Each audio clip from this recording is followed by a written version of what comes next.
The Book of Job. Job, chapter 1. In the land of Uz, there lived a man whose name was Job. This man was blameless and upright. He feared God and shunned evil. He had 7 sons and 3 daughters, and he owned 7,000 sheep, 3,000 camels, 500 yoke of oxen, and 500 donkeys, and had a large number of servants. He was the greatest man among all the people of the East. His sons used to hold feasts in their homes on their birthdays, and they would invite their 3 sisters to eat and drink with them. When a period of feasting had run its course, Job would make arrangements for them to be purified. Early in the morning he would sacrifice a burnt offering for each of them, thinking, "Perhaps my children have sinned and cursed God in their hearts." This was Job's regular custom. One day, the angels came to present themselves before the Lord, and Satan also came with them. The Lord said to Satan, "Where have you come from?" Satan answered the Lord, "From roaming throughout the earth, going to and fro on it." Then the Lord said to Satan, "Have you considered my servant Job? There is no one on earth like him. He is blameless and upright, a man who fears God and shuns evil." "Does Job fear God for nothing?" Satan replied. "Have you not put a hedge around him and his household and everything he has? You have blessed the work of his hands, so that his flocks and herds are spread throughout the land. But now stretch out your hand and strike everything he has, and he will surely curse you to your face." The Lord said to Satan, "Very well then. Everything he has is in your power. But on the man himself, do not lay a finger." Then Satan went out from the presence of the Lord. One day, when Job's sons and daughters were feasting and drinking wine at the eldest brother's house, a messenger came to Job and said, "The oxen were plowing and the donkeys were grazing nearby, and the Sabeans attacked and made off with them. They put the servants to the sword, and I am the only one who has escaped to tell you." While he was still speaking, another messenger came and said, "The fire of God fell from the heavens and burned up the sheep and the servants, and I am the only one who has escaped to tell you." While he was still speaking, another messenger came and said, "The Chaldeans formed 3 raiding parties and swept down on your camels and made off with them. They put the servants to the sword, and I am the only one who has escaped to tell you." While he was still speaking, yet another messenger came and said, "Your sons and daughters were feasting and drinking wine at the eldest brother's house, when suddenly a mighty wind swept in from the desert and struck the 4 corners of the house. It collapsed on them, and they are dead. And I am the only one who has escaped to tell you." At this, Job got up and tore his robe and shaved his head. Then he fell to the ground in worship and said, "Naked I came from my mother's womb, and naked I shall depart. The Lord gave, and the Lord has taken away. May the name of the Lord be praised." In all this, Job did not sin by charging God with wrongdoing.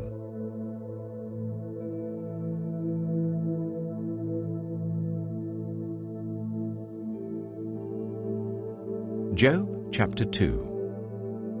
On another day, the angels came to present themselves before the Lord, and Satan also came with them to present himself before him. And the Lord said to Satan, "Where have you come from?" Satan answered the Lord, "From roaming throughout the earth, going to and fro on it." Then the Lord said to Satan, "Have you considered my servant Job? There is no one on earth like him. He is blameless and upright, a man who fears God and shuns evil. And he still maintains his integrity, though you incited me against him to ruin him without any reason." "Skin for skin," Satan replied. "A man will give all he has for his own life. But now stretch out your hand and strike his flesh and bones, and he will surely curse you to your face." The Lord said to Satan, "Very well then, he is in your hands, but you must spare his life." So Satan went out from the presence of the Lord and afflicted Job with painful sores from the soles of his feet to the crown of his head. Then Job took a piece of broken pottery and scraped himself with it as he sat among the ashes. His wife said to him, "Are you still maintaining your integrity? Curse God and die." He replied, "You are talking like a foolish woman. Shall we accept good from God and not trouble?" In all this, Job did not sin in what he said. When Job's 3 friends, Eliphaz the Temanite, Bildad the Shuhite, and Zophar the Naamathite, heard about all the troubles that had come upon him, they set out from their homes and met together by agreement to go and sympathize with him and comfort him. When they saw him from a distance, they could hardly recognize him. They began to weep aloud, and they tore their robes and sprinkled dust on their heads. Then they sat on the ground with him for 7 days and 7 nights. No one said a word to him, because they saw how great his suffering was.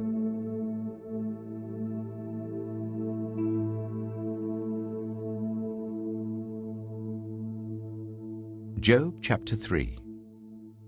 After this, Job opened his mouth and cursed the day of his birth. He said, "May the day of my birth perish, and the night that said a boy is conceived. That day, may it turn to darkness. May God above not care about it. May no light shine on it. May gloom and utter darkness claim it once more. May a cloud settle over it. May blackness overwhelm it. That night, may thick darkness seize it. May it not be included among the days of the year, nor be entered in any of the months. May that night be barren. May no shout of joy be heard in it. May those who curse days curse that day. Those who are ready to rouse Leviathan, may its morning stars become dark. May it wait for daylight in vain and not see the first rays of dawn. For it did not shut the doors of the womb on me, to hide trouble from my eyes. Why did I not perish at birth and die as I came from the womb? Why were there knees to receive me and breasts that I might be nursed? For now I would be lying down in peace. I would be asleep and at rest with kings and rulers of the earth who built for themselves places now lying in ruins, with princes who had gold, who filled their houses with silver. Or why was I not hidden away in the ground like a stillborn child, like an infant who never saw the light of day? There the wicked cease from turmoil, and there the weary are at rest. Captives also enjoy their ease. They no longer hear the slave drivers shout. The small and the great are there, and the slaves are freed from their owners. Why is light given to those in misery and life to the bitter of soul, to those who long for death that does not come, who search for it more than for hidden treasure, who are filled with gladness and rejoice when they reach the grave? Why is life given to a man whose way is hidden, whom God has hedged in? For sighing has become my daily food, my groans pour out like water. What I feared has come upon me. What I dreaded has happened to me. I have no peace, no quietness. I have no rest, but only turmoil.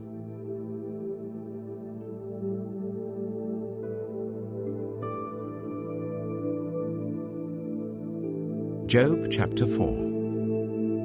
Then Eliphaz the Temanite replied, "If someone ventures a word with you, will you be impatient? But who can keep from speaking? Think how you have instructed many, how you have strengthened feeble hands. Your words have supported those who stumbled, you have strengthened faltering knees.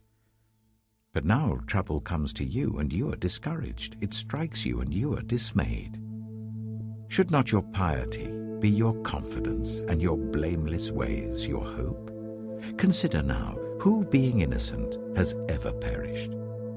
Where were the upright ever destroyed? As I have observed, those who plough evil and those who sow trouble reap it. At the breath of God they perish. At the blast of his anger they are no more. The lions may roar and growl, yet the teeth of the great lions are broken. The lion perishes for lack of prey, and the cubs of the lioness are scattered. A word was secretly brought to me. My ears caught a whisper of it. Amid disquieting dreams in the night, when deep sleep falls on people, fear and trembling seized me and made all my bones shake. A spirit glided past my face, and the hair on my body stood on end. It stopped, but I could not tell what it was. A form stood before my eyes, and I heard a hushed voice. Can a mortal be more righteous than God? Can even a strong man be more pure than his Maker? If God places no trust in his servants, if he charges his angels with error, how much more those who live in houses of clay, whose foundations are in the dust, who are crushed more readily than a moth. Between dawn and dusk they are broken to pieces. Unnoticed they perish forever. Are not the cords of their tent pulled up, so that they die without wisdom?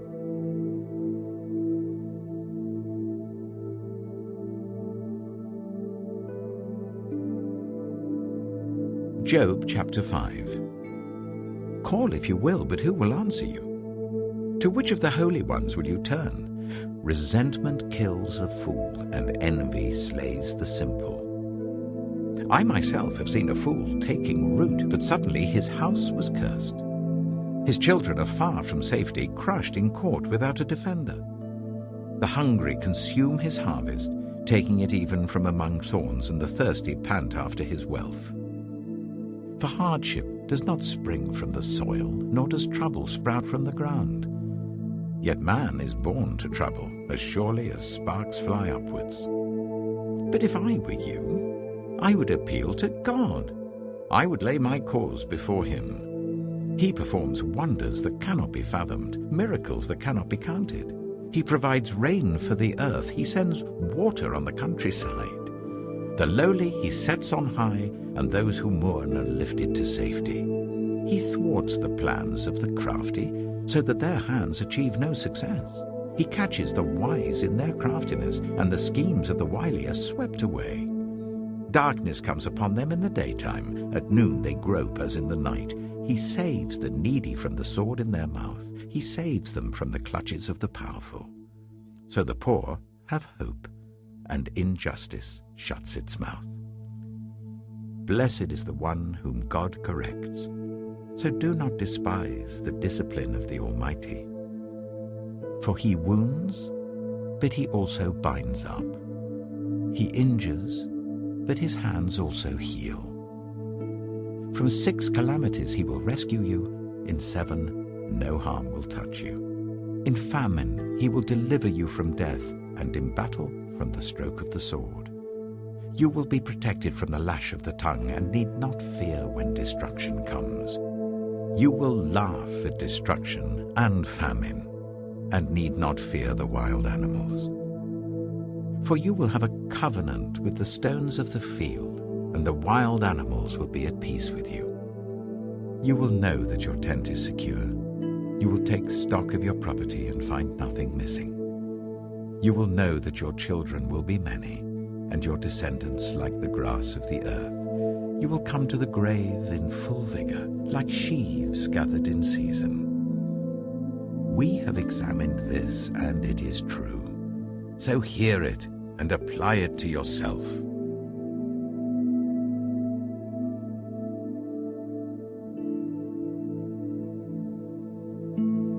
Job chapter 6. Then Job replied, If only my anguish could be weighed, and all my misery be placed on the scales. It would surely outweigh the sand of the seas. No wonder my words have been impetuous. The arrows of the Almighty are in me, my spirit drinks in their poison. God's terrors are marshaled against me. Does a wild donkey bray when it has grass, or an ox bellow when it has fodder? Is tasteless food eaten without salt, or is there flavor in the sap of the mallow?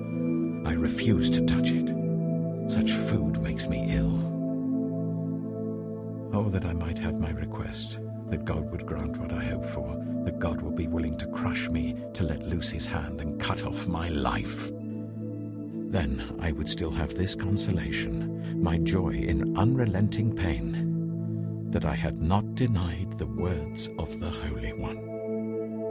What strength do I have that I should still hope? What prospects that I should be patient? Do I have the strength of stone? Is my flesh bronze? Do I have any power to help myself now that success has been driven from me? Anyone who withholds kindness from a friend forsakes the fear of the Almighty. But my brothers are as undependable as intermittent streams, as the streams that overflow when darkened by thawing ice and swollen with melting snow, but that stop flowing in the dry season and in the heat vanish from their channels. Caravans turn aside from their routes. They go off into the wasteland and perish. The caravans of Tema look for water. The traveling merchants of Sheba look in hope. They are distressed because they had been confident. They arrive there only to be disappointed. Now you too have proved to be of no help. You see something dreadful and are afraid. Have I ever said, give something on my behalf, pay a ransom for me from your wealth, deliver me from the hand of the enemy, rescue me from the clutches of the ruthless? Teach me and I will be quiet. Show me where I have been wrong. How painful are honest words. But what do your arguments prove? Do you mean to correct what I say and treat my desperate words as wind? You would even cast lots for the fatherless and barter away your friend. But now be so kind as to look at me. Would I lie to your face? Relent, do not be unjust. Reconsider, for my integrity is at stake. Is there any wickedness on my lips? Can my mouth not discern malice?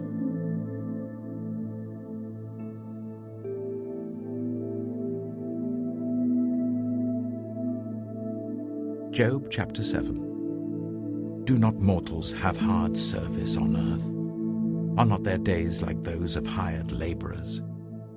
Like a slave longing for the evening shadows, or a hired laborer waiting to be paid, so I have been allotted months of futility, and nights of misery have been assigned to me. When I lie down, I think, how long before I get up? The night drags on, and I toss and turn until dawn. My body is clothed with worms and scabs. My skin is broken and festering. My days are swifter than a weaver's shuttle, and they come to an end without hope. Remember, O God, that my life is but a breath. My eyes will never see happiness again. The eye that now sees me will see me no longer. You will look for me, but I will be no more. As a cloud vanishes and is gone, so one who goes down to the grave does not return. He will never come to his house again. His place will know him no more. Therefore I will not keep silent. I will speak out in the anguish of my spirit. I will complain in the bitterness of my soul. Am I the sea, or the monster of the deep, that you put me under guard? When I think my bed will comfort me, and my couch will ease my complaint, even then you frighten me with dreams and terrify me with visions, so that I prefer strangling and death rather than this body of mine. I despise my life. I would not live forever. Let me alone. My days have no meaning. What is mankind that you make so much of them, that you give them so much attention, that you examine them every morning and test them every moment? Will you never look away from me, or let me alone even for an instant? If I have sinned, what have I done to you? you who see everything we do? Why have you made me your target? Have I become a burden to you? Why do you not pardon my offenses and forgive my sins? For I shall soon lie down in the dust. You will search for me, but I shall be no more.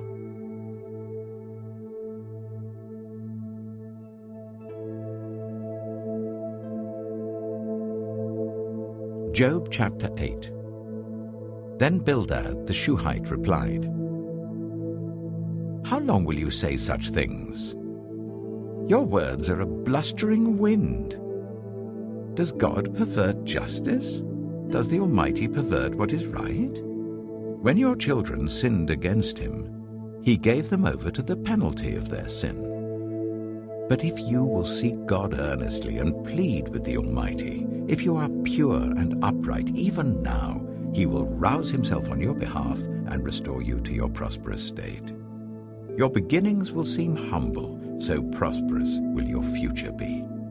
Ask the former generations and find out what their ancestors learned. For we were born only yesterday and know nothing, and our days on earth are but a shadow. Will they not instruct you and tell you? Will they not bring forth words from their understanding? Can papyrus grow tall where there is no marsh?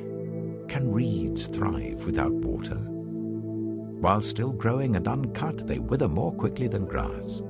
Such is the destiny of all who forget God. So perishes the hope of the godless. What they trust in is fragile. What they rely on is a spider's web. They lean on the web, but it gives way. They cling to it, but it does not hold. They are like a well-watered plant in the sunshine, spreading its shoots over the garden. It entwines its roots round a pile of rocks and looks for a place among the stones. But when it is torn from its spot, that place disowns it and says, "I never saw you." Surely its life withers away, and from the soil other plants grow. Surely God does not reject one who is blameless, or strengthen the hands of evildoers. He will yet fill your mouth with laughter and your lips with shouts of joy. Your enemies will be clothed in shame, and the tents of the wicked will be no more.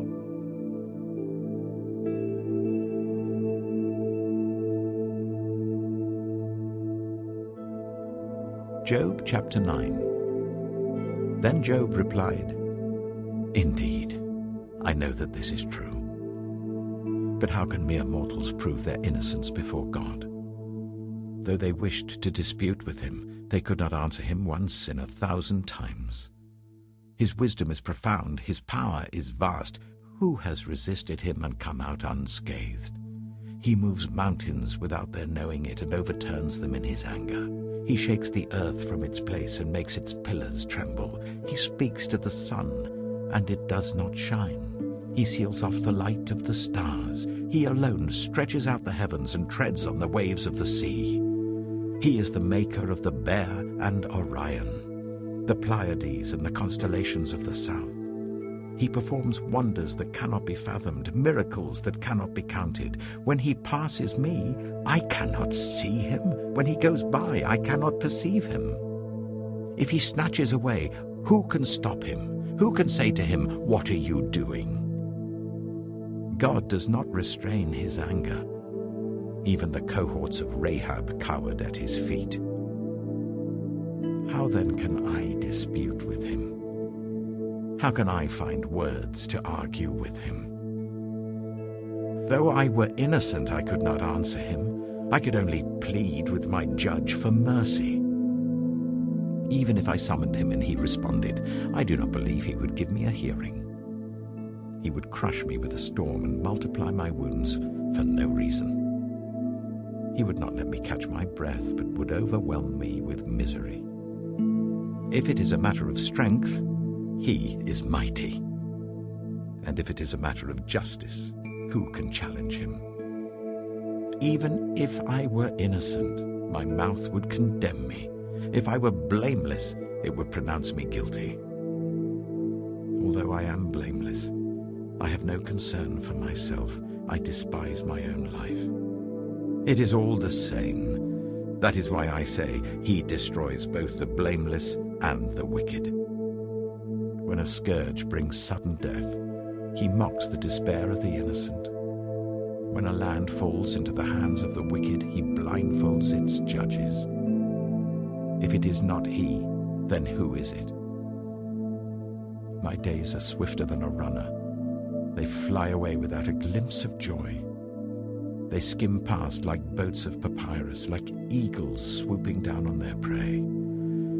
If I say, I will forget my complaint, I will change my expression and smile, I still dread all my sufferings, for I know you will not hold me innocent.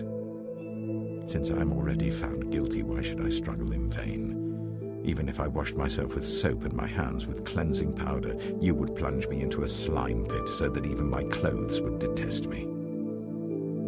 He is not a mere mortal like me, that I might answer him, that we might confront each other in court. If only there was someone to mediate between us, someone to bring us together, someone to remove God's rod from me, so that his terror would frighten me no more. Then I would speak up without fear of him. But as it now stands with me, I cannot.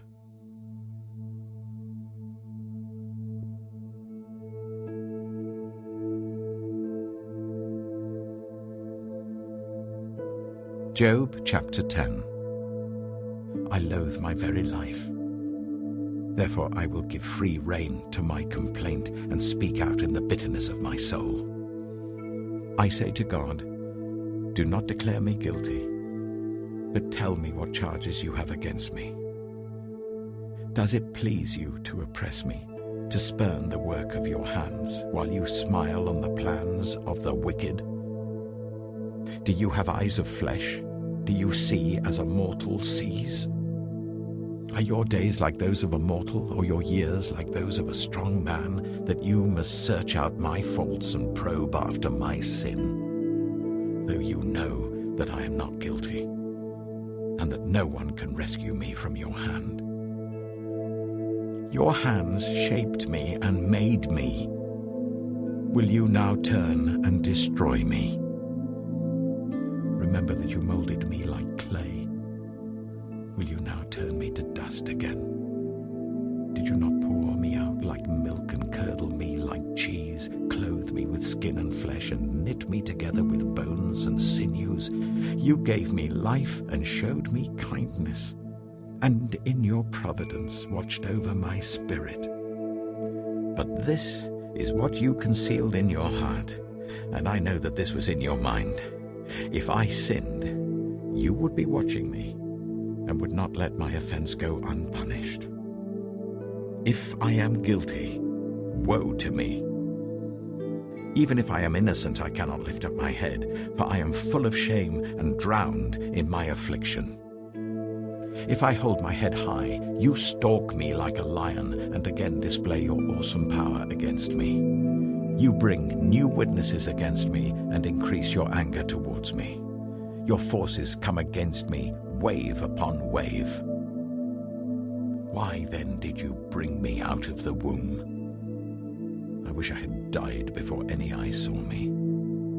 If only I had never come into being, or had been carried straight from the womb to the grave. Are not my few days almost over? Turn away from me so that I can have a moment's joy before I go to the place of no return, to the land of gloom and utter darkness, to the land of deepest night, of utter darkness and disorder, where even the light is like darkness.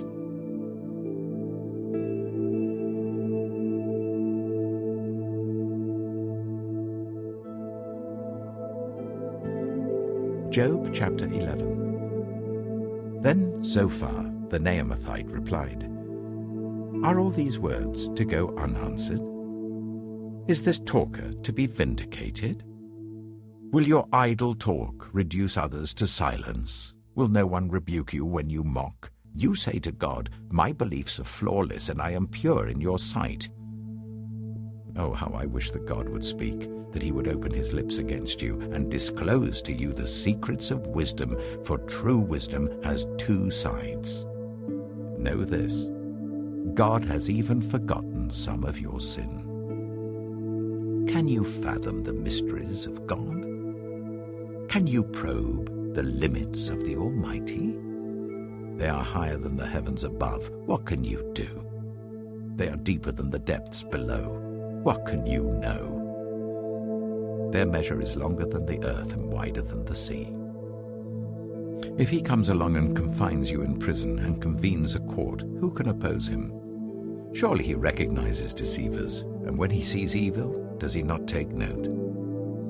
But the witless can no more become wise than a wild donkey's colt can be born human.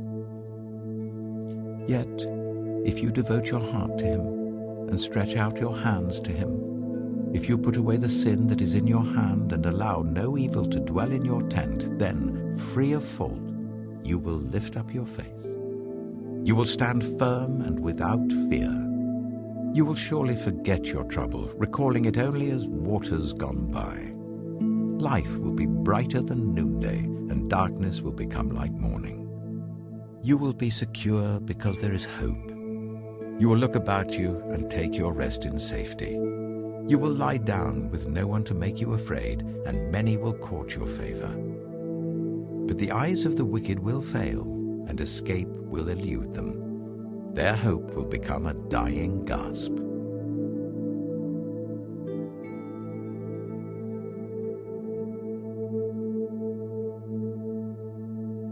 Job chapter 12. Then Job replied, "Doubtless you are the only people who matter, and wisdom will die with you. But I have a mind as well as you. I'm not inferior to you. Who does not know all these things? I have become a laughingstock to my friends, though I called on God and he answered, a mere laughingstock, though righteous and blameless. Those who are at ease have contempt for misfortune, as the fate of those whose feet are slipping. The tents of marauders are undisturbed, and those who provoke God are secure, those whom God has in his hand. But ask the animals, and they will teach you, or the birds in the sky, and they will tell you. Or speak to the earth, and it will teach you, or let the fish in the sea inform you. Which of all these does not know that the hand of the Lord has done this? In his hand is the life of every creature and the breath of all mankind. Does not the ear test words as the tongue tastes food? Is not wisdom found among the aged? Does not long life bring understanding? To God belong wisdom and power. Counsel and understanding are his. What he tears down cannot be rebuilt. Those he imprisons cannot be released. If he holds back the waters, there is drought. If he lets them loose, they devastate the land. To him belong strength and insight.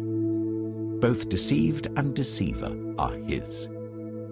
He leads rulers away, stripped, and makes fools of judges. He takes off the shackles put on by kings and ties a loincloth around their waist.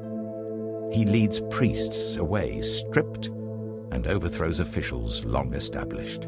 He silences the lips of trusted advisers and takes away the discernment of elders.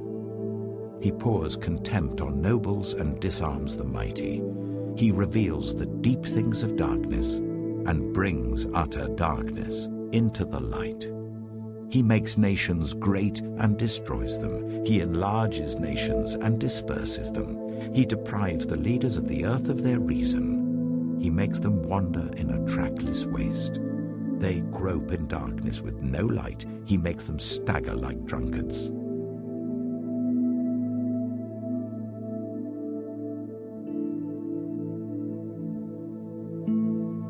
Job chapter 13. My eyes have seen all this. My ears have heard and understood it. What you know, I also know. I'm not inferior to you. But I desire to speak to the Almighty and to argue my case with God. You, however, smear me with lies. You are worthless physicians, all of you. If only you would be altogether silent. For you, that would be wisdom. Hear now my argument. Listen to the pleas of my lips. Will you speak wickedly on God's behalf? Will you speak deceitfully for him? Will you show him partiality? Will you argue the case for God? Would it turn out well if he examined you? Could you deceive him as you might deceive a mortal? He would surely call you to account if you secretly showed partiality. Would not his splendor terrify you? Would not the dread of him fall on you? Your maxims are proverbs of ashes. Your defenses are defenses of clay. Keep silent and let me speak. Then let come to me what may. Why do I put myself in jeopardy and take my life in my hands? Though he slay me, yet will I hope in him. I will surely defend my ways to his face. Indeed, this will turn out for my deliverance, for no godless person would dare come before him. Listen carefully to what I say. Let my words ring in your ears. Now that I have prepared my case, I know I will be vindicated. Can anyone bring charges against me? If so, I will be silent and die. Only grant me these two things, God, and then I will not hide from you. Withdraw your hand far from me, and stop frightening me with your terrors. Then summon me and I will answer, or let me speak, and you reply to me. How many wrongs and sins have I committed? Show me my offense and my sin. Why do you hide your face and consider me your enemy? Will you torment a wind-blown leaf? Will you chase after dry chaff? For you write down bitter things against me and make me reap the sins of my youth. You fasten my feet in shackles. You keep close watch on all my paths by putting marks on the soles of my feet. So man wastes away like something rotten, like a garment eaten by moths.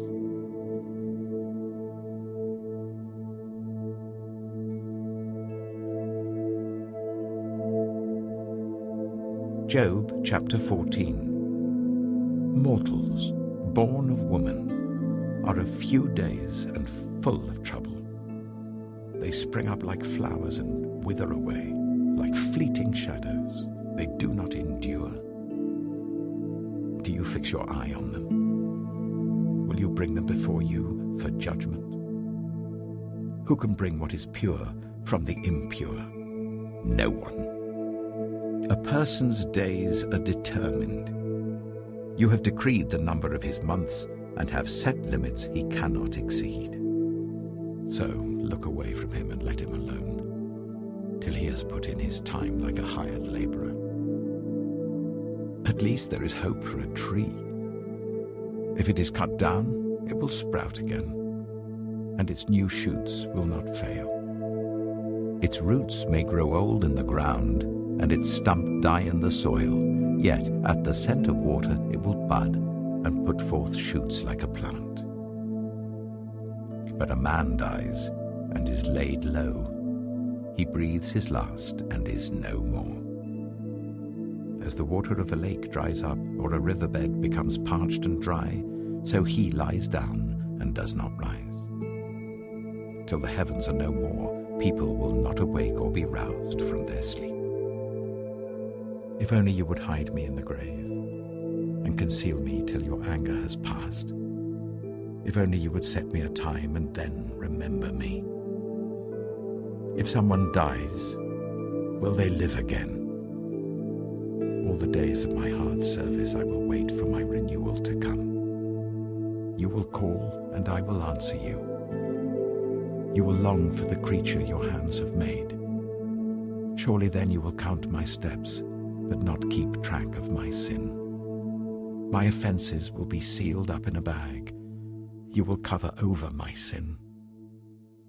But as a mountain erodes and crumbles, and as a rock is moved from its place, as water wears away stones and torrents wash away the soil, so you destroy a person's hope. You overpower them once for all, and they are gone. You change their countenance and send them away. If their children are honored, they do not know it. If their children are brought low, they do not see it. They feel but the pain of their own bodies and mourn only for themselves.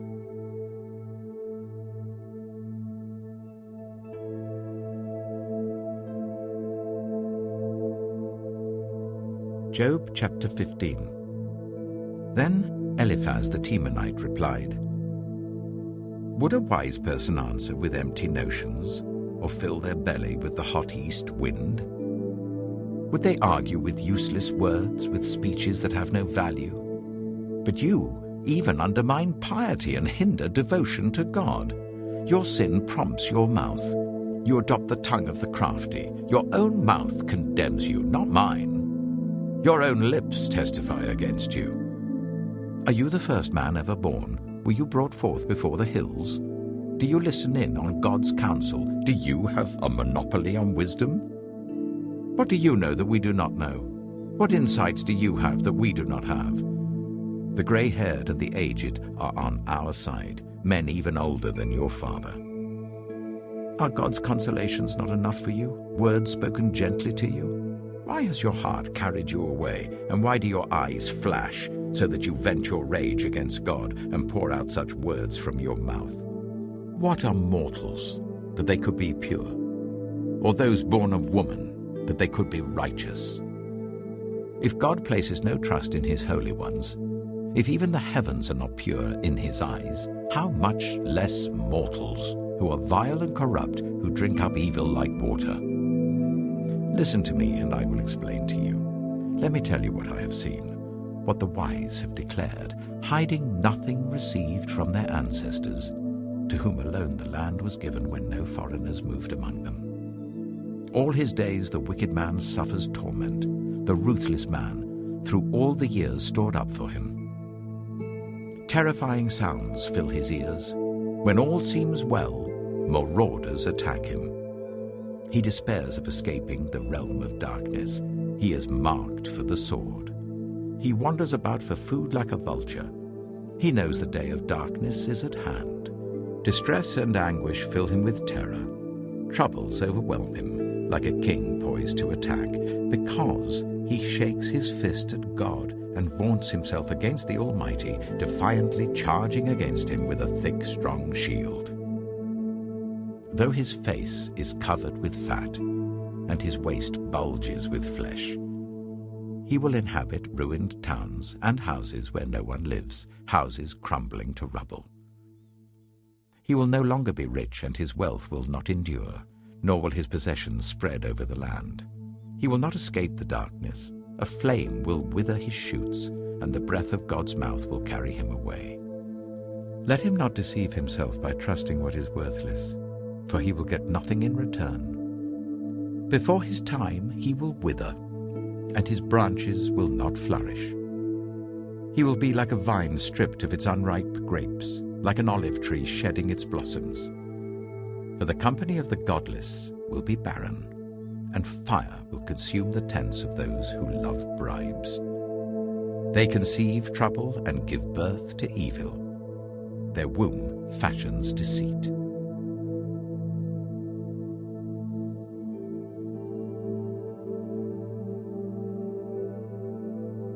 Job chapter 16. Then Job replied, I have heard many things like these.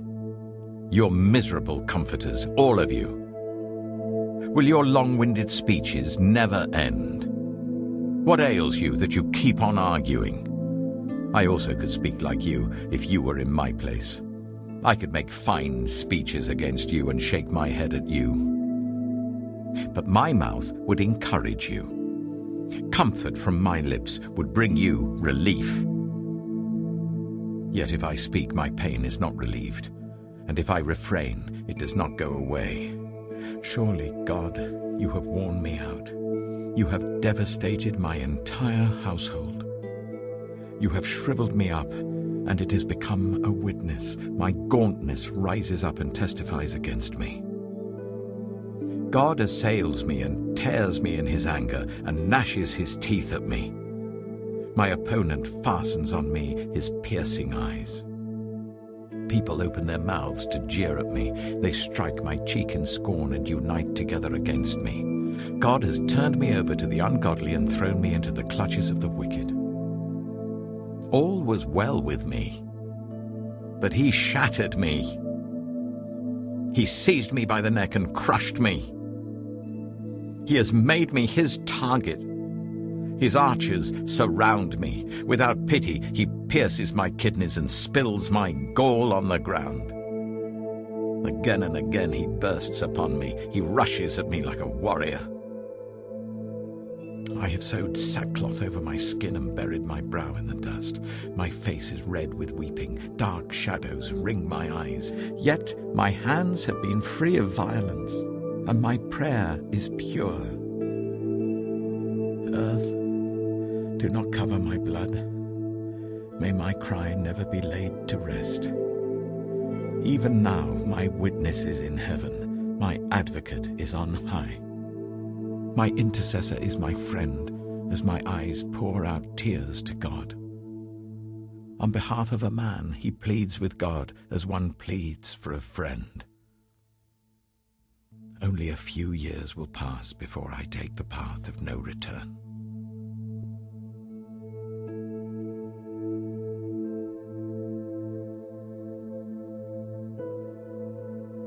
Job chapter 17. My spirit is broken, my days are cut short, the grave awaits me. Surely mockers surround me. My eyes must dwell on their hostility. Give me, O God, the pledge you demand. Who else will put up security for me? You have closed their minds to understanding, therefore you will not let them triumph. If anyone denounces their friends for reward, the eyes of their children will fail. God has made me a byword to everyone, a man in whose face people spit. My eyes have grown dim with grief. My whole frame is but a shadow. The upright are appalled at this. The innocent are aroused against the ungodly. Nevertheless, the righteous will hold to their ways, and those with clean hands will grow stronger. But come on, all of you. Try again. I will not find a wise man among you. My days have passed, my plans are shattered. Yet the desires of my heart turn night into day. In the face of the darkness, light is near. If the only home I hope for is the grave, if I spread out my bed in the realm of darkness, if I say to corruption, you are my father, and to the worm, my mother, or my sister, where then is my hope? Who can see any hope for me? Will it go down to the gates of death? Will we descend together into the dust?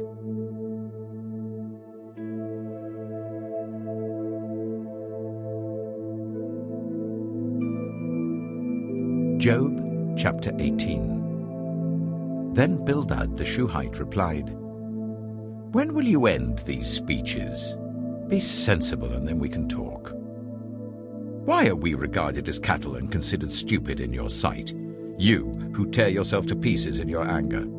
Is the earth to be abandoned for your sake, or must the rocks be moved from their place? The lamp of a wicked man is snuffed out, the flame of his fire stops burning. The light in his tent becomes dark, the lamp beside him goes out. The vigor of his step is weakened, his own schemes throw him down. His feet thrust him into a net. He wanders into its mesh. A trap seizes him by the heel, a snare holds him fast. A noose is hidden for him on the ground, a trap lies in his path. Terrors startle him on every side and dog his every step. Calamity is hungry for him. Disaster is ready for him when he falls. It eats away parts of his skin. Death's firstborn devours his limbs. He is torn from the security of his tent and marched off to the king of terrors.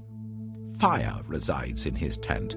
Burning sulfur is scattered over his dwelling. His roots dry up below, and his branches wither above. The memory of him perishes from the earth. He has no name in the land. He is driven from light into the realm of darkness and is banished from the world. He has no offspring or descendants among his people, no survivor where once he lived. people of the West are appalled at his fate. Those of the East are seized with horror. Surely such is the dwelling of an evil man. Such is the place of one who does not know God.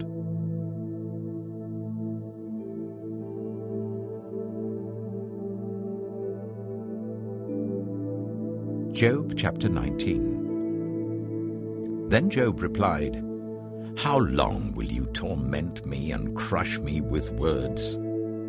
10 times now you have reproached me. Shamelessly you attack me. If it is true that I have gone astray, my error remains my concern alone. If indeed you would exalt yourselves above me and use my humiliation against me, then know that God has wronged me and drawn his net around me. Though I cry, 'Violence,' I get no response. Though I call for help, there is no justice. He has blocked my way so that I cannot pass. He has shrouded my paths in darkness. He has stripped me of my honor and removed the crown from my head. He tears me down on every side till I am gone. He uproots my hope like a tree. His anger burns against me. He counts me among his enemies. His troops advance in force. They build a siege ramp against me and encamp around my tent. He has alienated my family from me. My acquaintances are completely estranged from me. My relatives have gone away. My closest friends have forgotten me. My guests and my female servants count me a foreigner. They look upon me as a stranger. I summon my servant, but he does not answer, though I beg him with my own mouth. My breath is offensive to my wife. I'm loathsome to my own family. Even the little boys scorn me. When I appear, they ridicule me. All my intimate friends detest me. Those I love have turned against me. I am nothing but skin and bones. I have escaped only by the skin of my teeth. Have pity on me, my friends. Have pity, for the hand of God has struck me. Why do you pursue me as God does? Will you never get enough of my flesh? Oh, that my words were recorded, that they were written on a scroll, that they were inscribed with an iron tool on lead or engraved in rock forever. I know that my Redeemer lives, and that in the end he will stand on the earth. And after my skin has been destroyed, yet in my flesh I will see God. I myself will see him with my own eyes, I and not another. How my heart yearns within me. If you say, "How we will hound him, since the root of the trouble lies in him," you should fear the sword yourselves. For wrath will bring punishment by the sword, and then you will know that there is judgment.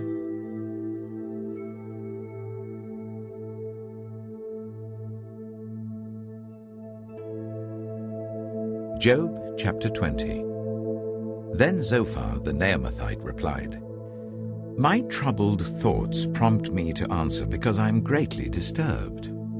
I hear a rebuke that dishonors me, and my understanding inspires me to reply. Surely you know how it has been from old, ever since mankind was placed on the earth, that the mirth of the wicked is brief, the joy of the godless lasts but a moment. Though the pride of the godless person reaches to the heavens and his head touches the clouds, he will perish forever, like his own dung. Those who have seen him will say, 'Where is he?' Like a dream he flies away, no more to be found, banished like a vision of the night. The eye that saw him will not see him again. His place will look on him no more. His children must make amends to the poor. His own hands must give back his wealth. The youthful vigor that fills his bones will lie with him in the dust. Though evil is sweet in his mouth and he hides it under his tongue, though he cannot bear to let it go and lets it linger in his mouth, yet his food will turn sour in his stomach. It will become the venom of serpents within him.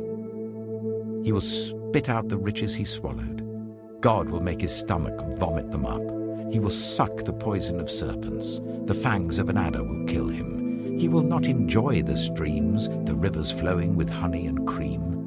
What he toiled for, he he must give back uneaten. He will not enjoy the profit from his trading. For he has oppressed the poor and left them destitute. He has seized houses he did not build. Surely he will have no respite from his craving. He cannot save himself by his treasure. Nothing is left for him to devour. His prosperity will not endure. In the midst of his plenty, distress will overtake him. The full force of misery will come upon him. When he has filled his belly, God will vent his burning anger against him and rain down his blows on him. Though he flees from an iron weapon, a bronze-tipped arrow pierces him. He pulls it out of his back, the gleaming point out of his liver. Terrors will come over him. Total darkness lies in wait for his treasures. A fire unfanned will consume him and devour what is left in his tent. The heavens will expose his guilt. The earth will rise up against him. A flood will carry off his house, rushing waters on the day of God's wrath. Such is the fate God allots the wicked, the heritage appointed for them by God.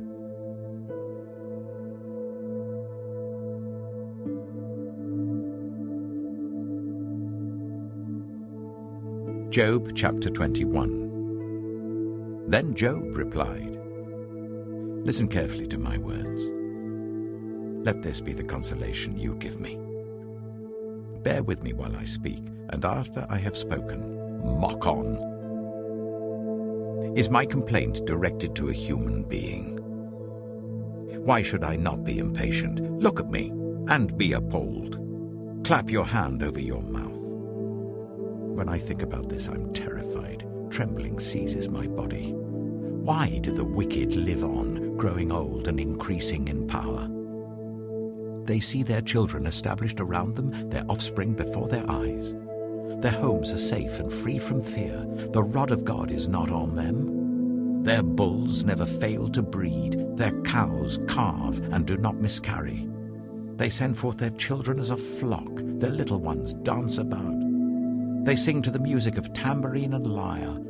They make merry to the sound of the pipe. They spend their years in prosperity and go down to the grave in peace. Yet they say to God, 'Leave us alone. We have no desire to know your ways. Who is the Almighty that we should serve him? What would we gain by praying to him?' But their prosperity is not in their own hands. So I stand aloof from the plans of the wicked. Yet how often is the lamp of the wicked snuffed out? How often does calamity come upon them, the fate God allots in his anger? How often are they like straw before the wind, like chaff swept away by a gale?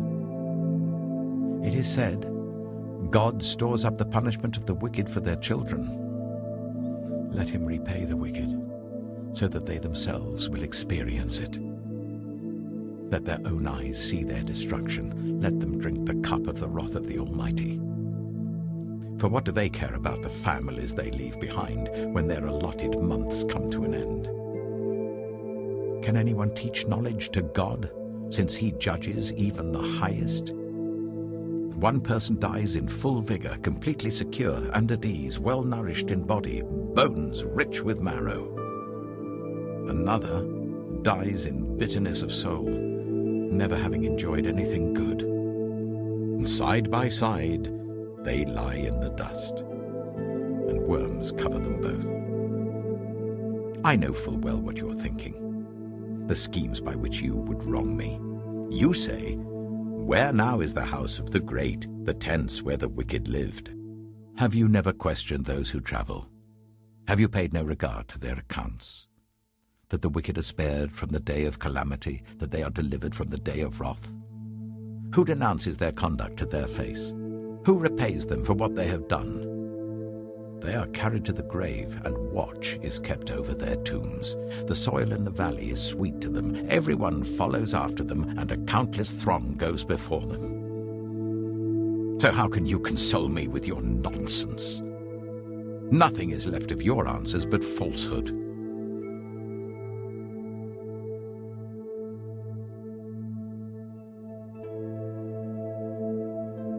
Job chapter 22. Then Eliphaz the Temanite replied, "Can a man be of benefit to God? Can even a wise person benefit him? What pleasure would it give the Almighty if you were righteous? What would he gain if your ways were blameless? Is it for your piety that he rebukes you and brings charges against you? Is not your wickedness great? Are not your sins endless? You demanded security from your relatives for no reason. You stripped people of their clothing, leaving them naked.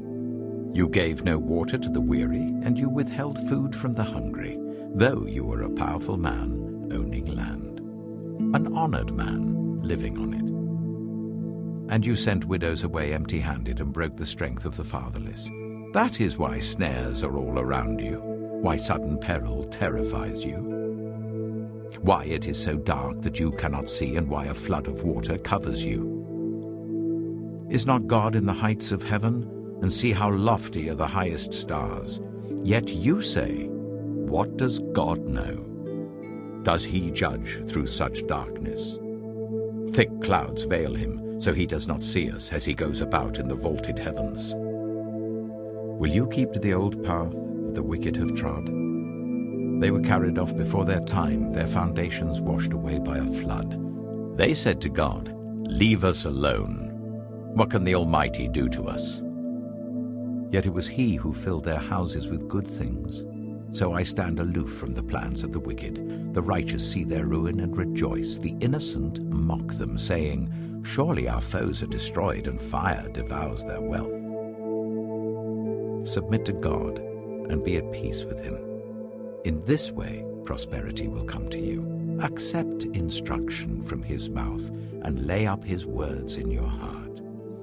If you return to the Almighty, you will be restored. If you remove wickedness far from your tent and assign your nuggets to the dust, your gold of Ophir to the rocks in the ravines, then the Almighty will be your gold, the choicest silver for you. Surely then you will find delight in the Almighty and will lift up your face to God. You will pray to him and he will hear you, and you will fulfill your vows.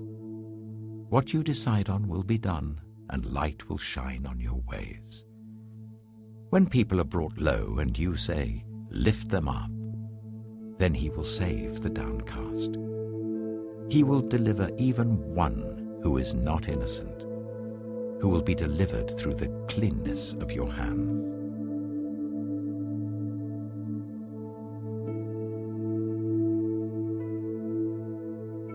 Job chapter 23.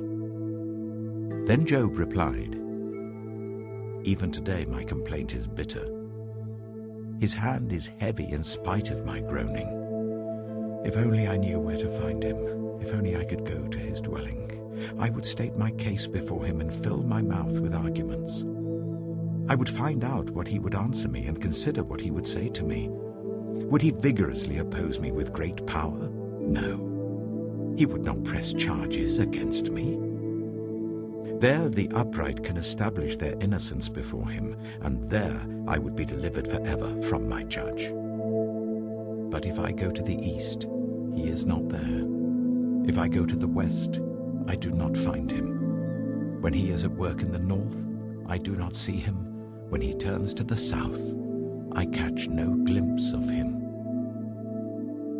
But he knows the way that I take. When he has tested me, I shall come forth as gold. My feet have closely followed his steps. I have kept to his way without turning aside. I have not departed from the commands of his lips. I have treasured the words of his mouth more than my daily bread. But he stands alone, and who can oppose him? He does whatever he pleases. He carries out his decree against me, and many such plans he still has in store. That is why I am terrified before him. When I think of all this, I fear him. God has made my heart faint. The Almighty has terrified me. Yet I am not silenced by the darkness, by the thick darkness that covers my face.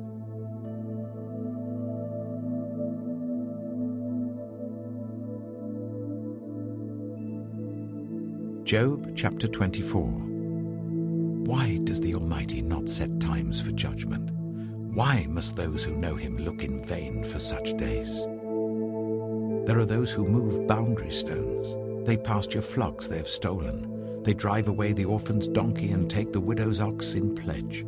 They thrust the needy from the path and force all the poor of the land into hiding. Like wild donkeys in the desert, the poor go about their labor of foraging food. The wasteland provides food for their children. They gather fodder in the fields and glean in the vineyards of the wicked. Lacking clothes, they spend the night naked. They have nothing to cover themselves in the cold. They are drenched by mountain rains and hug the rocks for lack of shelter. The fatherless child is snatched from the breast. The infant of the poor is seized for a debt. Lacking clothes, they go about naked. They carry the sheaves but still go hungry.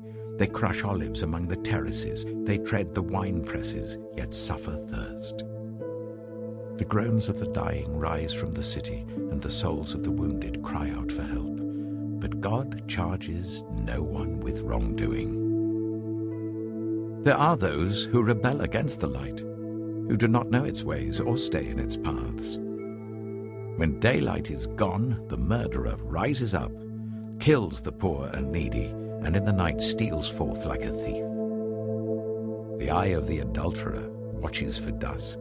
He thinks, no eye will see me, and he keeps his face concealed. In the dark, thieves break into houses, but by day they shut themselves in. They want nothing to do with the light. For all of them, midnight is their morning. They make friends with the terrors of darkness. Yet they are foam on the surface of the water. Their portion of the land is cursed, so that no one goes to the vineyards. As heat and drought snatch away the melted snow, so the grave snatches away those who have sinned. The womb forgets them. The worm feasts on them. The wicked are no longer remembered, but are broken like a tree. They prey on the barren and childless woman, and to the widow they show no kindness. But God drags away the mighty by his power. Though they become established, they have no assurance of life. He may let them rest in a feeling of security, but his eyes are on their ways. For a little while they are exalted, and then they are gone. They are brought low and gathered up like all others. They are cut off like ears of corn. If this is not so, who can prove me false and reduce my words to nothing?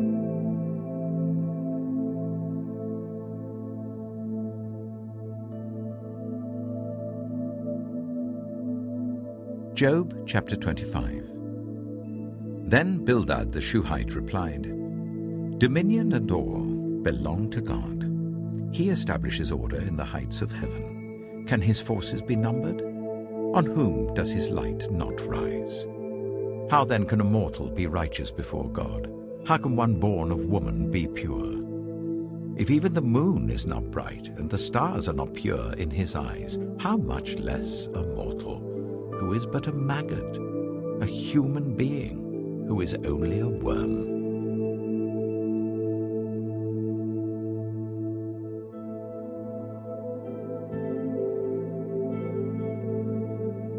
Job chapter 26.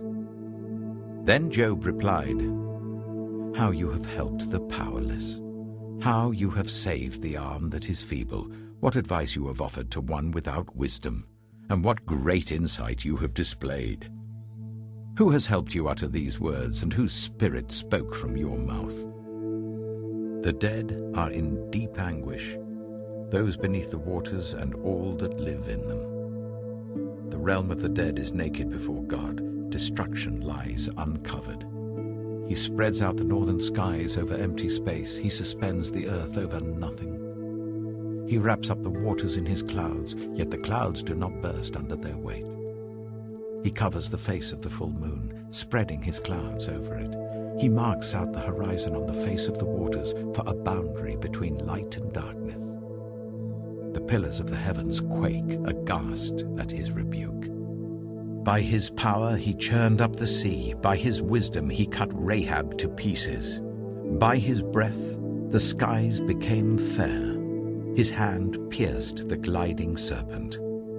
And these are but the outer fringe of his works. How faint the whisper we hear of him. Who then can understand the thunder of his power?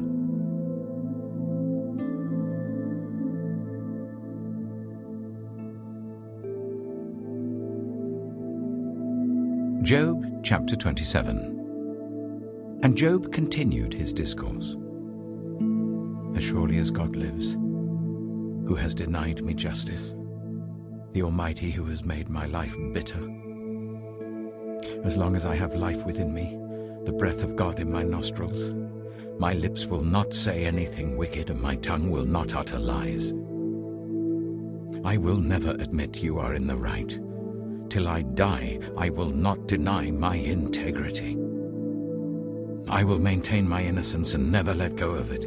My conscience will not reproach me as long as I live. May my enemy be like the wicked, my adversary like the unjust. For what hope have the godless when they are cut off, when God takes away their life? Does God listen to their cry when distress comes upon them? Will they find delight in the Almighty? Will they call on God at all times? I will teach you about the power of God. The ways of the Almighty I will not conceal. You have all seen this yourselves. Why then this meaningless talk? Here is the fate God allots to the wicked, the heritage a ruthless man receives from the Almighty. However many his children, their fate is the sword. His offspring will never have enough to eat. The plague will bury those who survive him, and their widows will not weep for them. Though he heaps up silver like dust, and clothes like piles of clay, what he lays up the righteous will wear, and the innocent will divide his silver. The house he builds is like a moth's cocoon, like a hut made by a watchman. He lies down wealthy, but will do so no more. When he opens his eyes, all is gone. Terrors overtake him like a flood. A tempest snatches him away in the night. The east wind carries him off, and he is gone. It sweeps him out of his place. It hurls itself against him without mercy as he flees headlong from its power. It claps its hands in derision and hisses him out of his place.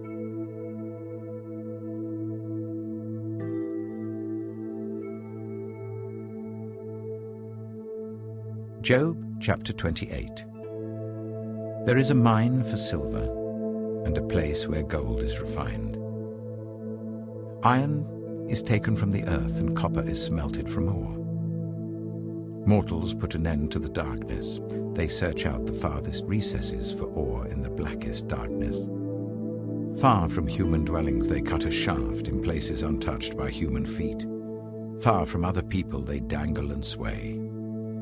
The earth from which food comes is transformed below as by fire. Lapis lazuli comes from its rocks, and its dust contains nuggets of gold. No bird of prey knows that hidden path. No falcon's eye has seen it. Proud beasts do not set foot on it, and no lion prowls there. People assault the flinty rock with their hands and lay bare the roots of the mountains. They tunnel through the rock. Their eyes see all its treasures. They search the sources of the rivers and bring hidden things to light. But where can wisdom be found? Where does understanding dwell? No mortal comprehends its worth.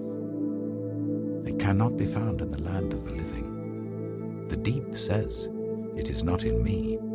The sea says, "It is not with me."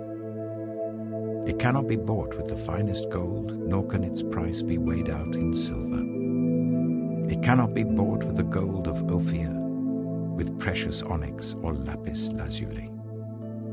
Neither gold nor crystal can compare with it, nor can it be had for jewels of gold.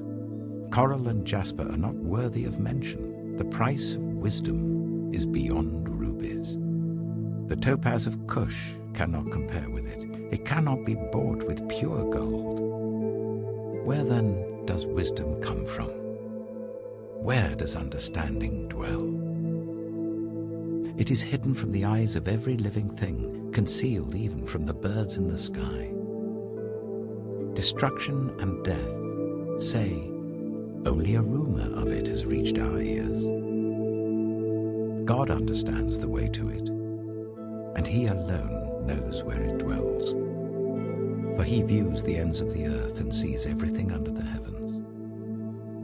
When he established the force of the wind and measured out the waters, when he made a decree for the rain and a path for the thunderstorm, then he looked at wisdom and appraised it. He confirmed it and tested it. And he said to the human race, the fear of the Lord, that is wisdom, and to shun evil is understanding.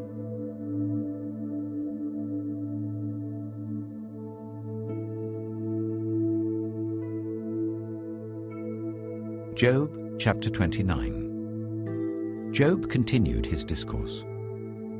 How I long for the months gone by, for the days when God watched over me, when his lamp shone on my head, and by his light I walked through darkness.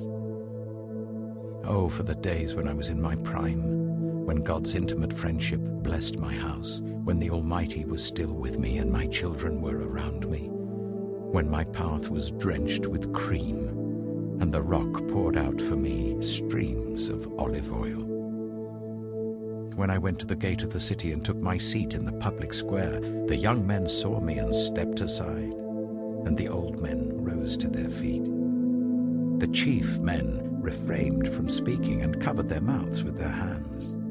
The voices of the nobles were hushed, and their tongues stuck to the roof of their mouths. Whoever heard me spoke well of me, and those who saw me commended me, because I rescued the poor who cried for help, and the fatherless who had none to assist them. The one who was dying blessed me. I made the widow's heart sing. I put on righteousness as my clothing, justice was my robe and my turban. I was eyes to the blind and feet to the lame. I was a father to the needy. I took up the case of the stranger. I broke the fangs of the wicked and snatched the victims from their teeth. I thought, I shall die in my own house, my days as numerous as the grains of sand. My roots will reach to the water, and the dew will lie all night on my branches. My glory will not fade. The bow will be ever new in my hand. People listened to me expectantly, waiting in silence for my counsel. After I had spoken, they spoke no more. My words fell gently on their ears. They waited for me as for showers, and drank in my words as the spring rain. When I smiled at them, they scarcely believed it. The light of my faith was precious to them. I chose the way for them and sat as their chief. I dwelt as a king among his troops. I was like one who comforts mourners.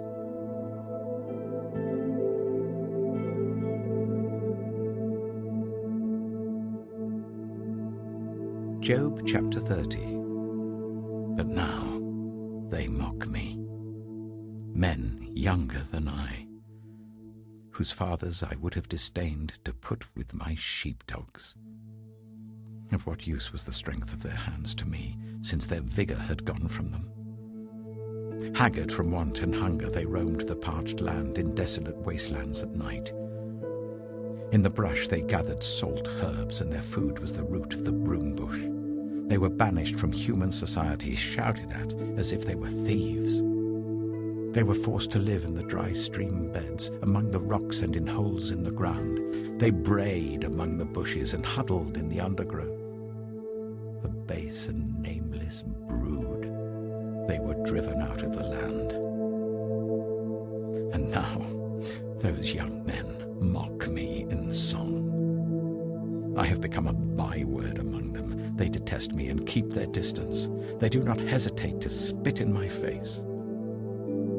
Now that God has unstrung my bow and afflicted me. They throw off restraint in my presence. On my right, the tribe attacks.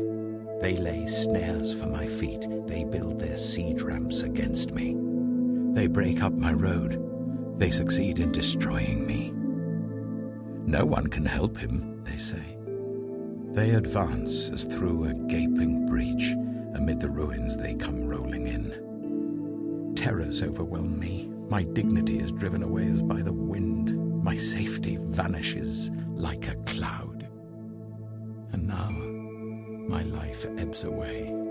Days of suffering grip me. Night pierces my bones. My gnawing pains never rest. In his great power, God becomes like clothing to me. He binds me like the neck of my garment. He throws me into the mud, and I am reduced to dust and ashes. I cry out to you, God, but you do not answer. I stand up, but you merely look at me. You turn on me ruthlessly. With the might of your hand, you attack me. You snatch me up and drive me before the wind. You toss me about in the storm. I know you will bring me down to death, to the place appointed for all the living. Surely no one lays a hand on a broken man when he cries for help in his distress. Have I not wept for those in trouble? Has not my soul grieved for the poor? Yet when I hoped for good, evil came. When I looked for light, then came darkness. The churning inside me never stops. Days of suffering confront me. I go about blackened, but not by the sun. I stand up in the assembly and cry for help. I have become a brother of jackals, a companion of owls. My skin grows black and peels. My body burns with fever. My lyre is tuned to mourning, and my pipe to the sound of wailing.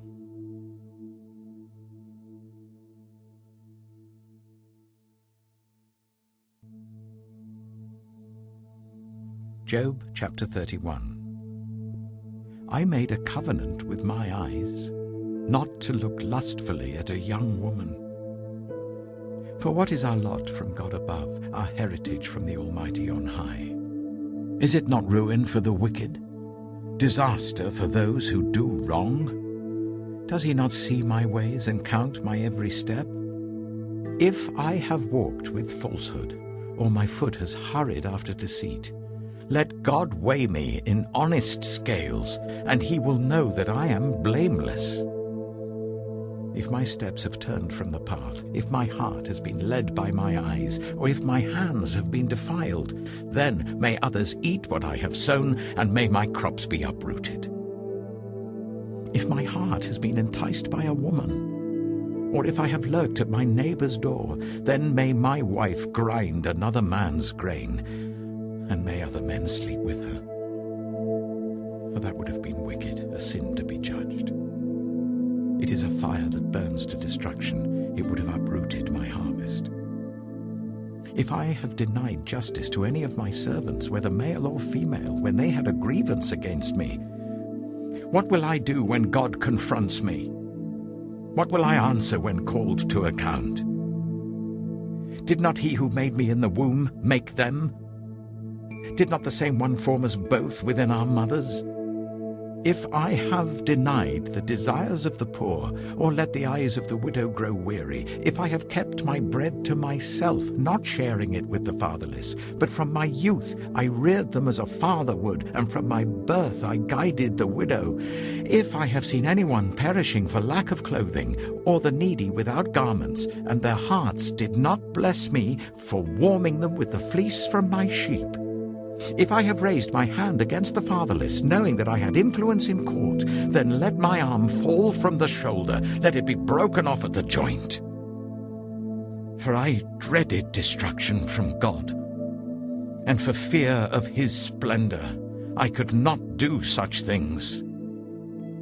If I have put my trust in gold, or said to pure gold, you are my security, If I have rejoiced over my great wealth, the fortune my hands had gained, if I have regarded the sun in its radiance, or the moon moving in splendor, so that my heart was secretly enticed and my hand offered them a kiss of homage, then these also would be sins to be judged, for I would have been unfaithful to God on high. If I have rejoiced at my enemy's misfortune, or gloated over the trouble that came to him, I have not allowed my mouth to sin by invoking a curse against their life. If those of my household have never said, "Who has not been filled with Job's meat?" But no stranger had to spend the night in the street, for my door was always open to the traveler. If I have concealed my sin, as people do, by hiding my guilt in my heart, because I so feared the crowd and so dreaded the contempt of the clans, that I kept silent and would not go outside. Oh, that I had someone to hear me. I sign now my defense. Let the Almighty answer me. Let my accuser put his indictment in writing. Surely I would wear it on my shoulder. I would put it on like a crown. I would give him an account of my every step. I would present it to him as to a ruler. If my land cries out against me and all its furrows are wet with tears, if I have devoured its yield without payment or broken the spirit of its tenants, then let briars come up instead of wheat and stinkweed instead of barley. The words of Job are ended.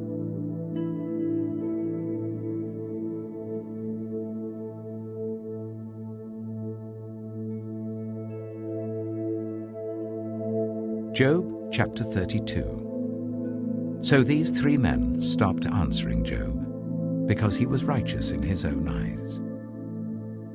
But Elihu, son of Barachel, the Buzite of the family of Ram, became very angry with Job for justifying himself rather than God. He was also angry with the three friends because they had found no way to refute Job and yet had condemned him. Now Elihu had waited before speaking to Job because they were older than he. But when he saw that the three men had nothing more to say, his anger was aroused. So Elihu, son of Barachel the Buzite, said, "I am young in years and you are old. That is why I was fearful, not daring to tell you what I know. I thought age should speak, advanced years should teach wisdom. But it is the spirit in a person, the breath of the Almighty, that gives them understanding. It is not only the old who are wise, not only the aged who understand what is right.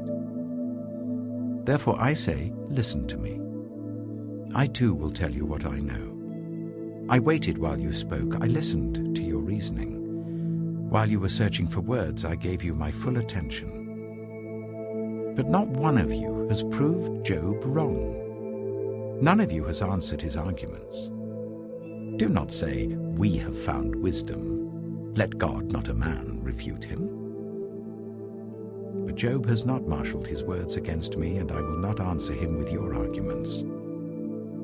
They are dismayed and have no more to say. Words have failed them.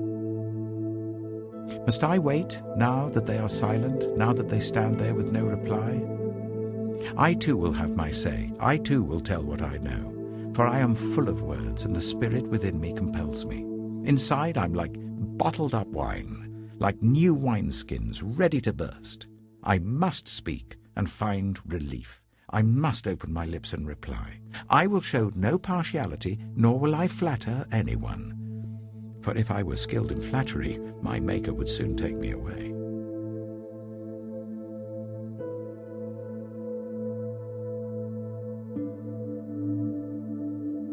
Job chapter 33.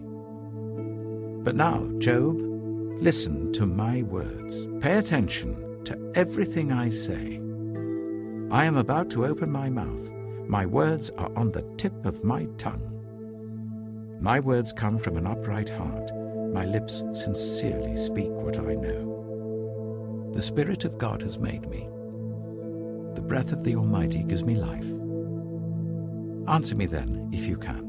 Stand up and argue your case before me. I am the same as you, in God's sight. I too am a piece of clay. No fear of me should alarm you, nor should my hand be heavy on you. But you have said in my hearing, I heard the very words, I am pure, I have done no wrong, I am clean and free from sin, yet God has found fault with me. He considers me his enemy. He fastens my feet in shackles. He keeps close watch on all my paths. But I tell you, in this you are not right. For God is greater than any mortal. Why do you complain to him that he responds to no one's words? For God does speak, now one way, now another, though no one perceives it. In a dream, in a vision of the night, when deep sleep falls on people as they slumber in their beds, he may speak in their ears and terrify them with warnings, to turn them from wrongdoing and keep them from pride, to preserve them from the pit, their lives from perishing by the sword. Or someone may be chastened on a bed of pain with constant distress in their bones, so that their body finds food repulsive and their soul loathes the choicest meal. Their flesh wastes away to nothing, and their bones, once hidden, now stick out. They draw near to the pit, and their life to the messengers of death. Yet if there is an angel at their side, a messenger, 1 out of 1,000, sent to tell them how to be upright, and he is gracious to that person and says to God, spare them from going down to the pit. I have found a ransom for them. Let their flesh be renewed like a child's. Let them be restored as in the days of their youth. Then that person can pray to God and find favor with him. They will see God's face and shout for joy. He will restore them to full well-being. And they will go to others and say, I have sinned, and I have perverted what is right, but I did not get what I deserved. God has delivered me from going down to the pit, and I shall live to enjoy the light of life. God does all these things to a person, twice, even 3 times, to turn them back from the pit, that the light of life may shine on them. Pay attention, Job, and listen to me. Be silent, and I will speak. If you have anything to say, answer me. Speak up, for I want to vindicate you. But if not, then listen to me. Be silent, and I will teach you wisdom.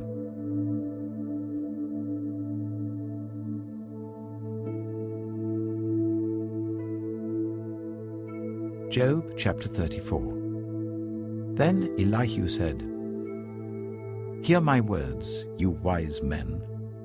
Listen to me, you men of learning. For the ear tests words as the tongue tastes food. Let us discern for ourselves what is right. Let us learn together what is good. Job says, I am innocent, but God denies me justice. Although I am right, I'm considered a liar. Although I am guiltless, his arrow inflicts an incurable wound. Is there anyone like Job who drinks scorn like water? He keeps company with evildoers. He associates with the wicked, for he says, there is no profit in trying to please God. So listen to me, you men of understanding. Far be it from God to do evil, from the Almighty to do wrong. He repays everyone for what they have done. He brings on them what their conduct deserves. It is unthinkable that God would do wrong, that the Almighty would pervert justice. Who appointed him over the earth? Who put him in charge of the whole world? If it were his intention and he withdrew his spirit and breath, all humanity would perish together and mankind would return to the dust. If you have understanding, hear this. Listen to what I say. Can someone who hates justice govern? Will you condemn the just and mighty one? Is he not the one who says to kings, you are worthless, and to nobles, you are wicked? Who shows no partiality to princes and does not favor the rich over the poor, for they are all the work of his hands? They die in an instant. In the middle of the night, the people are shaken and they pass away. The mighty are removed without human hand. His eyes are on the ways of mortals. He sees their every step. There is no deep shadow, no utter darkness where evildoers can hide. God has no need to examine men further, that they should come before him for judgment. Without inquiry, he shatters the mighty and sets up others in their place. Because he takes note of their deeds, he overthrows them in the night and they are crushed. He punishes them for their wickedness where everyone can see them, because they turned from following him and had no regard for any of his ways. They caused the cry of the poor to come before him, so that he heard the cry of the needy. But if he remains silent, who can condemn him? If he hides his face, who can see him? Yet he is over individual and nation alike, to keep the godless from ruling, from laying snares for the people. Suppose someone says to God, "I am guilty but will offend no more. Teach me what I cannot see. If I have done wrong, I will not do so again." Should God then reward you on your terms when you refuse to repent? You must decide, not I. So tell me what you know. Men of understanding declare, wise men who hear me say to me, Job speaks without knowledge, his words lack insight. Oh, that Job might be tested to the uttermost for answering like a wicked man. To his sin he adds rebellion. Scornfully he claps his hands among us and multiplies his words against God.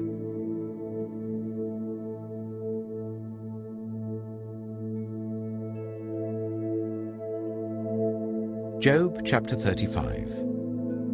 Then Elihu said, "Do you think this is just? You say, I am in the right, not God. Yet you ask him, what profit is it to me, and what do I gain by not sinning? I would like to reply to you, and to your friends with you. Look up at the heavens and see. Gaze at the clouds so high above you. If you sin, how does that affect him? If your sins are many, what does that do to him? If you are righteous, what do you give to him? Or what does he receive from your hand? Your wickedness only affects humans like yourself, and your righteousness only other people. People cry out under a load of oppression. They plead for relief from the arm of the powerful, but no one says, where is God my Maker, who gives songs in the night, who teaches us more than he teaches the beasts of the earth, and makes us wiser than the birds in the sky? He does not answer when people cry out because of the arrogance of the wicked. Indeed, God does not listen to their empty plea. The Almighty pays no attention to it. How much less, then, will he listen when you say that you do not see him, that your case is before him, and you must wait for him, and further, that his anger never punishes, and he does not take the least notice of wickedness? So Job opens his mouth with empty talk. Without knowledge, he multiplies words.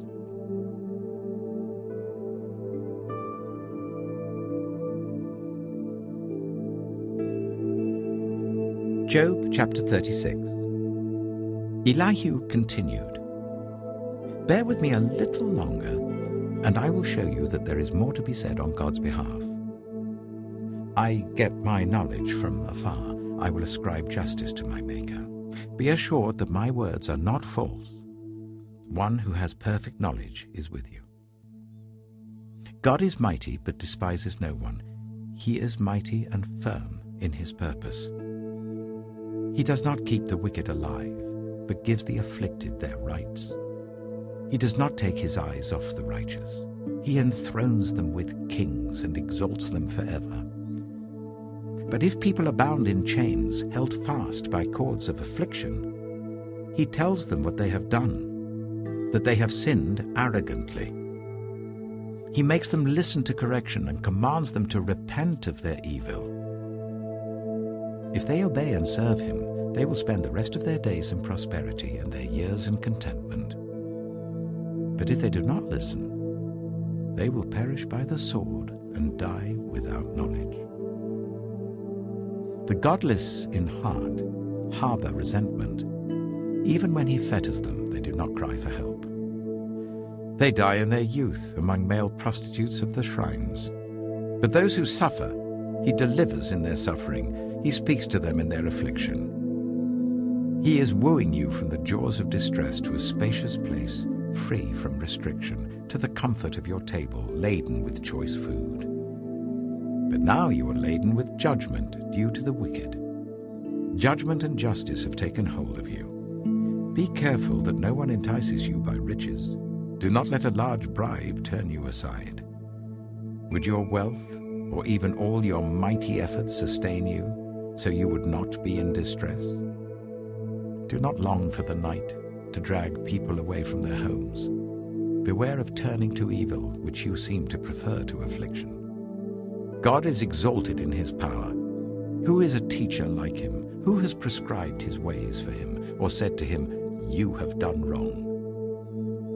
Remember to extol his work, which people have praised in song. All humanity has seen it. Mortals gaze on it from afar. How great is God, beyond our understanding. The number of his years is past finding out. He draws up the drops of water which distill as rain to the streams. The clouds pour down their moisture and abundant showers fall on mankind.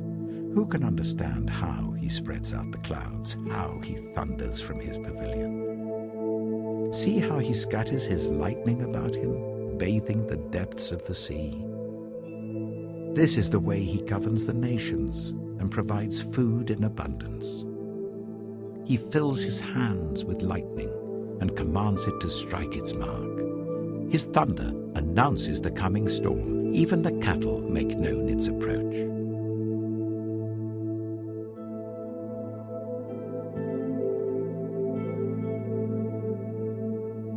Job chapter 37. At this, my heart pants and leaps from its place. Listen. Listen to the roar of his voice, to the rumbling that comes from his mouth. He unleashes his lightning beneath the whole heaven and sends it to the ends of the earth. After that comes the sound of his roar. He thunders with his majestic voice. When his voice resounds, he holds nothing back. God's voice thunders in marvelous ways. He does great things beyond our understanding. He says to the snow, "Fall on the earth," and to the rain shower, "Be a mighty downpour," so that everyone he has made may know his work. He stops all people from their labor. The animals take cover, they remain in their dens. The tempest comes out from its chamber, the cold from the driving winds. The breath of God produces ice, and the broad waters become frozen. He loads the clouds with moisture. He scatters his lightning through them. At his direction, they swirl around over the face of the whole earth to do whatever he commands them. He brings the clouds to punish people, or to water his earth and show his love. Listen to this, Job. Stop and consider God's wonders. Do you know how God controls the clouds and makes his lightning flash? Do you know how the clouds hang poised, those wonders of him who is perfect in knowledge? You who swelter in your clothes when the land lies hushed under the south wind, can you join him in spreading out the skies, hard as a mirror of cast bronze? Tell us what we should say to him. We cannot draw up our case because of our darkness. Should he be told that I want to speak? Would anyone ask to be swallowed up? Now no one can look at the sun, bright as it is in the skies, after the wind has swept them clean. Out of the north he comes in golden splendor. God comes in awesome majesty. The Almighty is beyond our reach and exalted in power. In his justice and great righteousness he does not oppress. Therefore people revere him. For does he not have regard for all the wise in heart?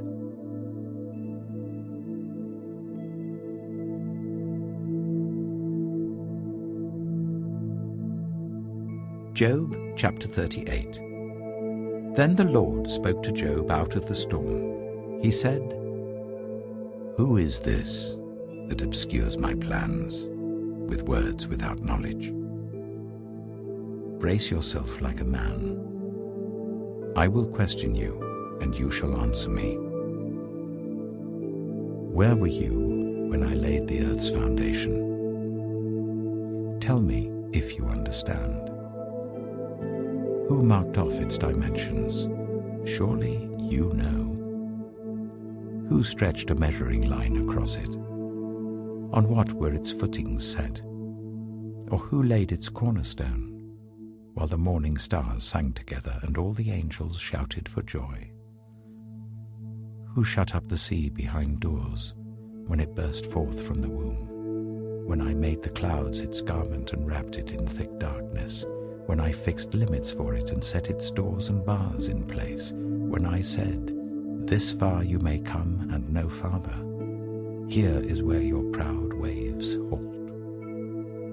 Have you ever given orders to the morning, or shown the dawn its place, that it might take the earth by the edges and shake the wicked out of it?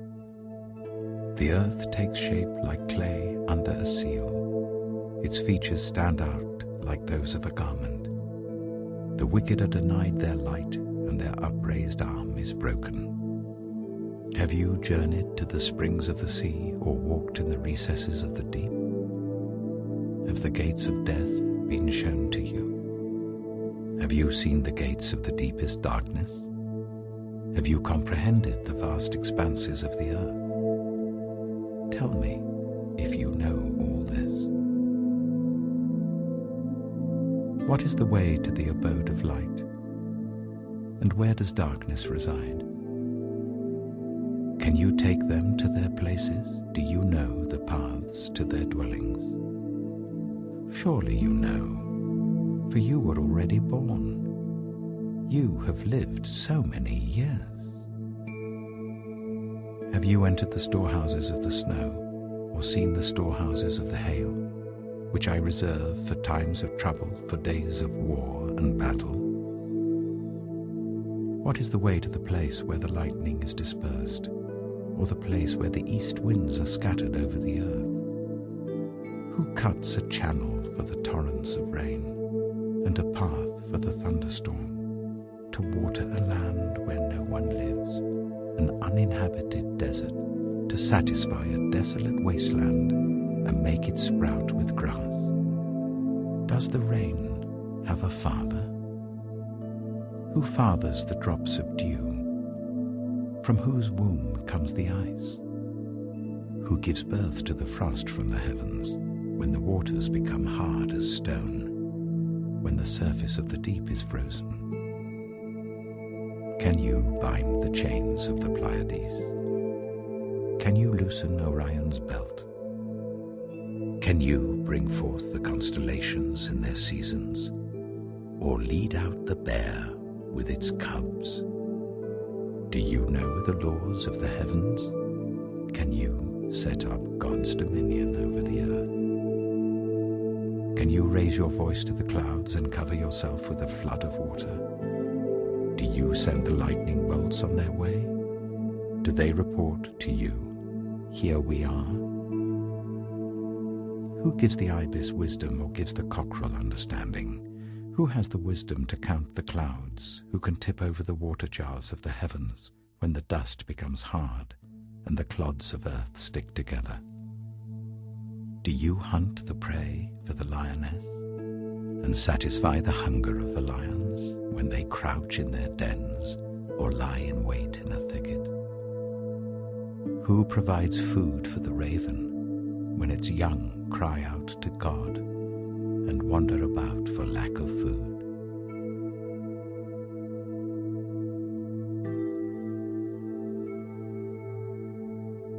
Job chapter 39. Do you know when the mountain goats give birth?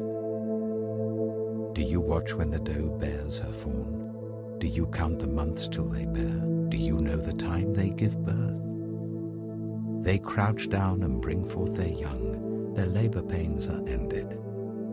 Their young thrive and grow strong in the wilds. They leave and do not return. Who let the wild donkey go free?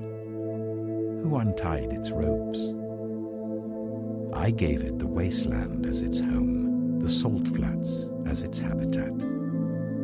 It laughs at the commotion in the town. It does not hear a driver's shout. It ranges the hills for its pasture and searches for any green thing. Will the wild ox consent to serve you? Will it stay by your manger at night? Can you hold it to the furrow with a harness? Will it till the valleys behind you? Will you rely on it for its great strength? Will you leave your heavy work to it? Can you trust it to haul in your grain and bring it to your threshing floor? The wings of the ostrich flap joyfully, though they cannot compare with the wings and feathers of the stork. She lays her eggs on the ground and lets them warm in the sand, unmindful that a foot may crush them, that some wild animal may trample them. She treats her young harshly, as if they were not hers. She cares not that her labor was in vain, for God did not endow her with wisdom, or give her a share of good sense. Yet when she spreads her feathers to run, she laughs at horse and rider. Do you give the horse its strength, or clothe its neck with a flowing mane? Do you make it leap like a locust, striking terror with its proud snorting? It paws fiercely, rejoicing in its strength, and charges into the fray. It laughs at fear, afraid of nothing. It does not shy away from the sword. The quiver rattles against its side, along with the flashing spear and lance. In frenzied excitement, it eats up the ground. It cannot stand still when the trumpet sounds. At the blast of the trumpet, it snorts. Aha! It catches the scent of battle from afar, the shout of commanders and the battle cry. Does the hawk take flight by your wisdom and spread its wings towards the south? Does the eagle soar at your command and build its nest on high? It dwells on a cliff and stays there at night. A rocky crag is its stronghold. From there it looks for food. Its eyes detect it from afar. Its young ones feast on blood, and where the slain are, there it is.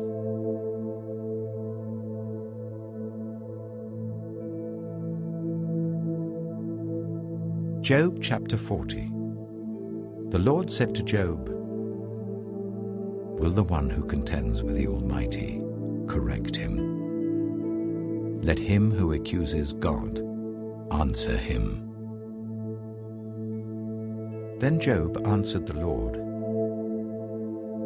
"I am unworthy. How can I reply to you? I put my hand over my mouth. I spoke once, but I have no answer. Twice, but I will say no more." Then the Lord spoke to Job out of the storm. "Brace yourself like a man. I will question you, and you shall answer me. Would you discredit my justice? Would you condemn me to justify yourself? Do you have an arm like God's, and can your voice thunder like his? Then adorn yourself with glory and splendor, and clothe yourself in honor and majesty. Unleash the fury of your wrath. Look at all who are proud and bring them low. Look at all who are proud and humble them. Crush the wicked where they stand. Bury them all in the dust together. Shroud their faces in the grave. Then I myself will admit to you that your own right hand can save you. Look at Behemoth, which I made along with you, and which feeds on grass like an ox. What strength it has in its loins, what power in the muscles of its belly. Its tail sways like a cedar. The sinews of its thighs are close knit. Its bones are tubes of bronze, its limbs like rods of iron. It ranks first among the works of God, yet its maker can approach it with his sword. The hills bring it their produce, and all the wild animals play nearby. Under the lotus plant it lies, hidden among the reeds in the marsh. The lotuses conceal it in their shadow, the poplars by the stream surround it. A raging river does not alarm it. It is secure, though the Jordan should surge against its mouth. Can anyone capture it by the eyes, or trap it and pierce its nose?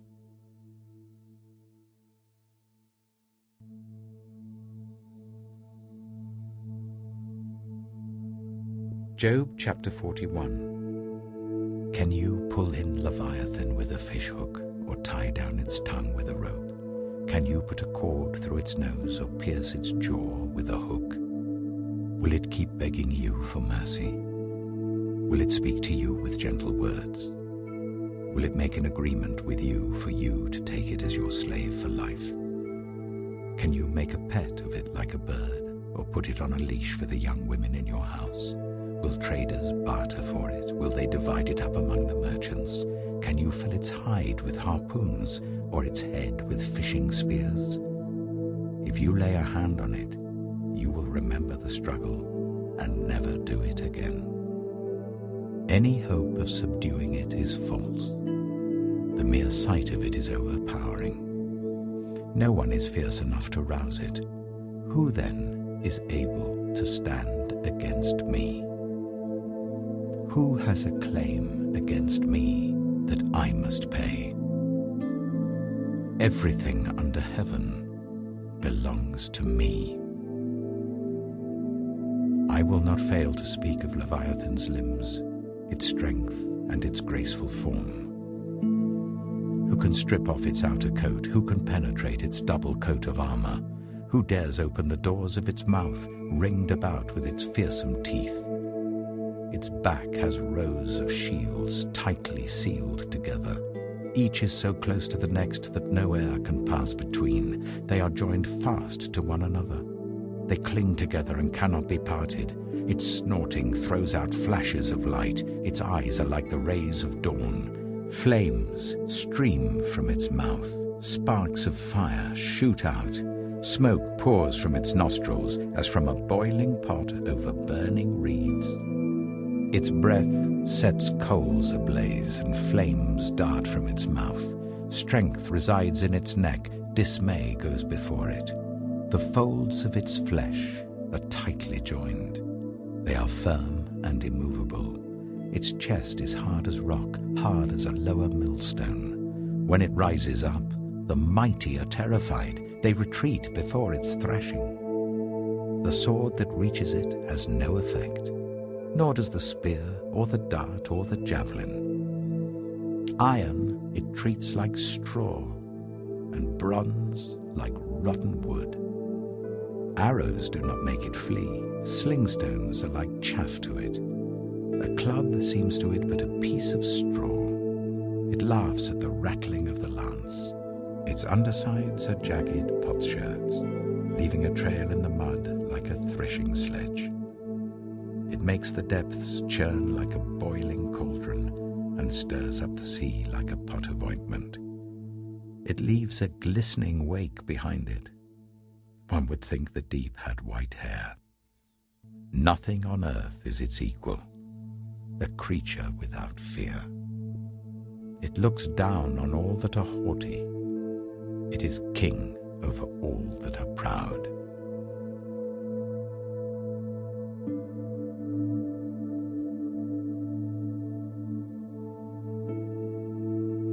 Job chapter 42. Then Job replied to the Lord, I know that you can do all things.